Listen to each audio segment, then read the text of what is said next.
Good morning, ma'am. Good morning to all of you. My name is Lovely and I am the student of JNM third year. Today I present my second procedure and my procedure name is antenatal exercise. Antenatal exercises हम जो antenatal हमारे जो mother's होती हैं उन्हें कराते हैं उनकी जिससे कि उनकी बॉडी फिट रह सके, उन्हें हेल्दी फील हो सके और अच्छे से उनका उनका जो ब्लड सर्कुलेशन जो बॉडी में होता है वो अच्छे से हो सके, जिनसे कि डेली उनका माइंड अच्छे से वर्क कर सके। इसलिए हम उन्हें अलग अलग टाइप की एक्सरसाइज करवाते हैं जिनसे कि उन्हें हमेशा अच्छा फील हो सके और उनकी बॉडी अच्छे से रिस्पॉन्स दे सके। इसलिए हम ये एंटीनेटल एक्सरसाइजेस हम प्रोवाइड करवाते हैं। तो एंटीनेटल एक्सरसाइजेस के बेनिफिट्स, एंटीनेटल एक्सरसाइजेस के बेनिफिट्स मतलब जैसे कि मदर्स को fatigue, nausea, constipation, back pain and swelling ये सब होती है तो ये रिड्यूस हो जाती है, क्योंकि प्रेगनेंसी के टाइम पे ये सब चीज़ कॉमन होती है।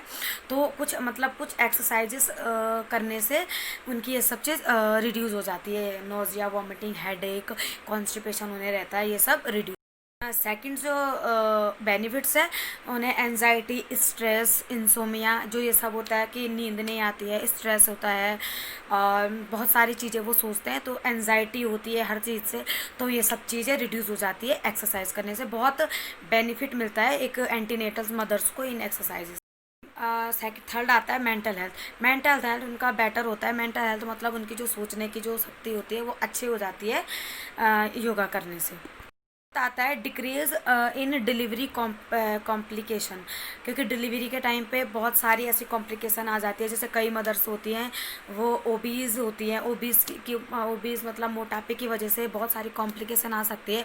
तो मतलब ये चीज़ है कि अगर आप एक्सरसाइज करते हो डिलीवरी से पहले आप अगर एक्सरसाइज करते हो तो बहुत कम चांसेस ऐसे होते हैं कि अगर डिलीवरी के टाइम पे उन्हें कोई कॉम्प्लिकेशन नहीं होते, क्योंकि उनकी बॉडी फिट रहती है और बॉडी में सर्कुलेशन जो ब्लड का सर्कुलेशन होता है वो अच्छे से होता है। और अगर कोई मदर ओबीज है, एक्सरसाइज करने से उनकी बॉडी थोड़ा उनका वेट लूज़ हो सकता है, बाकी जो उनकी बॉडी में जो बाकी बॉडी अच्छे से वर्क कर सकती है। सो डिलीवरी के टाइम पे उनको कोई कॉम्प्लिकेशन नहीं होगी अगर वो इन एक्सरसाइजों को करते हैं। घर पे कर सकते हैं, डॉक्टर से कंसर्न कर सकते हैं कि हम कौन सी एक्सरसाइज कर सकते हैं, बिकॉज कई मदर्स मोटी होती है, कई मदर्स बहुत कमज़ोर होती है। तो एक स्टेप होता है, स्टेप वाइज स्टेप हर चीज़ की जाती है। तो एक स्टेप से मतलब डॉक्टर से वो अपने जो हमारा सिक्स्थ है मेंटेन फिटनेस, अपने फिटनेस को ध्यान में रखते हुए कोई एक्सरसाइज कर सकते हैं। बिकॉज कई मदर्स ऐसी होती है कि एंटीनेटल मतलब जो मदर्स होती है प्रेगनेंटी के दौरान कि मतलब हमारे स्टमक में स्ट्रेच आ जाते हैं या निशान हो जाते हैं, या फिर हम मेंटेन खुद को रखना चाहते हैं तो हम मतलब डॉक्टर से कंसर्न कर सकती है और पूछ सकते हैं कि हम कौन से एक्सरसाइजेस अपने फिटनेस के लिए कर सकते हैं। बाकी नॉर्मली एक्सरसाइज घर पे करनी चाहिए सबको। थर्ड आता है हमारा पर्पज़, क्या क्या पर्पज़ हो सकता है एंटीनेटल एक्सरसाइजेस के। एंटीनेटल एक्सरसाइजेस को जो सबसे फर्स्ट पर्पज़ होता है preventing low back pain, because ऐसा होता है कि एंटीनेटल जो मदर होती है प्रेग्नेंट मदर, उन टाइम पे उनका बैक पेन बहुत ज़्यादा होता है। तो प्रिवेंट मतलब एक्सरसाइज करने से उनका ये जो बैक पेन है वो प्रिवेंट हो सकता है, धीरे धीरे करके वो कम हो सकता है। सेकंड जो पर्पज़ है वो physically and psychological preparation for delivery, मतलब कि डिलीवरी के टाइम पे मेंटली, साइकोलॉजिकल, फिजिकली बॉडी से भी और साइकोलॉजिकली अच्छे से मेंटेन रहना है अपनी डिलीवरी। मतलब आफ्टर जब हमारी डिलीवरी हो रही है तो मेंटली अपने को फिट रहना है एंड देन बॉडी से भी तो फिजिकली भी। तो यह है कि मतलब पर्पज़ ये होता है कि ये एक्सरसाइज करने से जो मदर्स है वो फिजिकली भी फिट रह सकती है और मेंटली भी। फोर्थ आता है जॉइंट एंड मसल्स अच्छे से स्ट्रेच होते हैं और बॉडी अच्छे से वर्क करती है। और मतलब कि कई मदर्स ऐसी होती है प्रेग्नेंट है, कहीं कुछ काम नहीं करते हैं, काम तो नहीं करना चाहिए, वैसे भारी काम तो नहीं करना चाहिए, लाइक एक्सरसाइज भी नहीं करते हैं कि पेन हो रहा है तो उन्हें करना चाहिए। और उनके पेन के अकॉर्डिंग, अगर उन्हें ज़्यादा पेन है और अगर हाँ, सबसे बड़ी बात यह है कि अगर उन्हें कोई एक्सरसाइज करने से प्रॉब्लम आ रही है, लाइक पेन हो रहा है या फिर स्वेलिंग किसी फुट में, कई चीज़ें होती है कि वो चीज़ें नहीं कर पाते हैं, तो उन्हें वो चीज़ रिपीट नहीं करनी है। उन्हें अगर उन्हें कोई ऐसी प्रॉब्लम हो रही है तो उन्हें अपने डॉक्टर से पूछना है कि हम ये एक्सरसाइज करें या ना करें, हमें इस एक्सरसाइज से ये प्रॉब्लम है। क्योंकि ज़रूरी नहीं होती है कि एक्सरसाइज अगर मदर कर रही है तो फिट रहे, उन्हें कुछ ना हो। कई ऐसा होता है कि कई एक्सरसाइजेज से पेन होता है और मसल्स वर्क नहीं करते हैं अच्छे से, तो आप अपने डॉक्टर से पूछ सकते हैं कि हम ये करें या ना करें। देन फोर्थ आता है इम्पोर्टेंट। क्या इम्पोर्टेंट है एंटीनेटल एक्सरसाइजेस के? सो फर्स्ट जो इम्पोर्टेंस है, क्या इम्पोर्टेंट मतलब एंटीनेटल एक्सरसाइज, फर्स्ट है कि मतलब पोस्चर, हमारा पोस्चर एक एंटीनेटल मदर का डिक्रीज होता है। लाइक जो उनका बॉडी शेप होता है वो एक स्ट्रेट, एक अच्छी मतलब अच्छे पोस्चर में आ जाता है। और क्या बोलते हैं उसको, जो बैक हैक है, लाइक बैक पेन है, फटीक है, ये सब उनका अच्छे से रिड्यूस।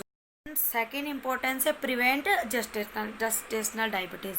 और इससे जस्टेशनल डायबिटीज़ प्रिवेंट हो सकता है, क्योंकि कई मदर्स को जस्टेशनल डायबिटीज़ होता है।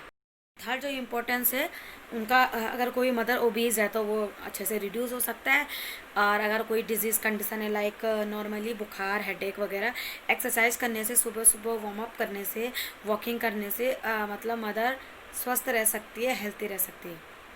मैं अब आपको कुछ डायग्राम के थ्रू आपको बताऊंगी कि कौन कौन सी एक्सरसाइजेस एक एंटीनेटल मदर को करनी चाहिए। लाइक मतलब एक मतलब होती है ना कोई एक्सरसाइजेस जो बहुत इंपॉर्टेंट होती है, वो जो एंटीनेटल मदर्स को करनी चाहिए, तो मैं आपको बताऊंगी। फ्लोर एक्सरसाइजेस, फ्लोर इस टाइप से मदर को, एक एंटीनेटल मदर को ऐसी एक्सरसाइज करनी चाहिए, जैसे हम बोलते हैं फ्लोर एक्सरसाइजेस।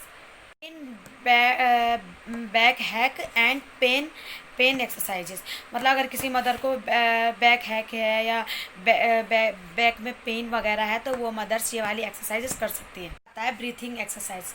ब्रीथिंग एक्सरसाइज किसी मदर्स को अगर सांस की प्रॉब्लम है या फिर मतलब ओबीज की वजह से अगर कोई है, तो वो आराम से बैठ के ये वाली एक्सरसाइजेस कर सकते हैं। ये बहुत सिंपल है ब्रीथिंग एक्सरसाइजेस। आता है मॉडिफाइड स्क्वाइटिंग। आप देख सकते हैं कि इस तरीके से मदर्स एक्सरसाइजेस कर सकती है, किसी बड़े से बॉल टाइप को पीछे से रख के, मतलब वो प्लास्टिक का नहीं होना चाहिए, और इस तरीके से वो कर सकते हैं जिससे कि उनकी बॉडी अच्छे से वर्क करे। आता है वेल स्लाइड में आप देख सकते हैं किस तरीके से एंटीनेटल मदर को यह एक्सरसाइज करनी चाहिए। अपने पैरों को हल्का सा फोल्ड करके, हल्का सा नीचे बॉडी को करके, आप देख सकते हैं डायग्राम के अकॉर्डिंग मैंने लगाया है। फोर्थ आता है क्वाड्रिपेट एक्सरसाइजेस। आप देख सकते हैं किस तरीके से मदर अपने दोनों हाथों को और पैरों को नीचे करके ये एक्सरसाइज कर रहे हैं। सेवंथ आता है pelvic floor exercise. Pelvic floor exercise इसमें दोनों पैरों को उल्टा करके और ऐसे दोनों हाथों को इस तरीके से करके एंटीनेटल मदर ये एक्सरसाइजेस कर सकती है। वॉकिंग, स्विमिंग एंड योगा जो मोस्ट इम्पॉर्टेंट होता है। अगर कोई मदर मतलब कुछ ऐसे एक्सरसाइजेस नहीं कर सकती है, उनकी बॉडी कोई रिस्पॉन्स नहीं देती है इस टाइप की एक्सरसाइजेस करने को, तो ये आराम से वॉकिंग कर सकते हैं सुबह के टाइम पे। और स्विमिंग अगर किसी को करना है तो वो कर सकती है। और योगा जो सबसे नॉर्मल है, ये सब कर सकते हैं योगा घर में बैठ के आराम से। कूल डाउन एक्सरसाइजेस में दोनों हैंडों को लाइक दिस, मतलब ऐसे हाथ जैसे हम नमस्ते करते हैं, इस तरीके से हैंड को करके, और मतलब आराम से आप ये एक्सरसाइजेस कर सकते हैं। इसमें कोई मतलब मदर को स्ट्रेस लेने की नीड नहीं है कि मैं कर नहीं पाऊँ। ये वो एक्सरसाइजेस मदर को करनी है और जिससे वो हेल्थी रह सकती है और उनकी बॉडी अच्छे से रिस्पॉन्स दे सकती है।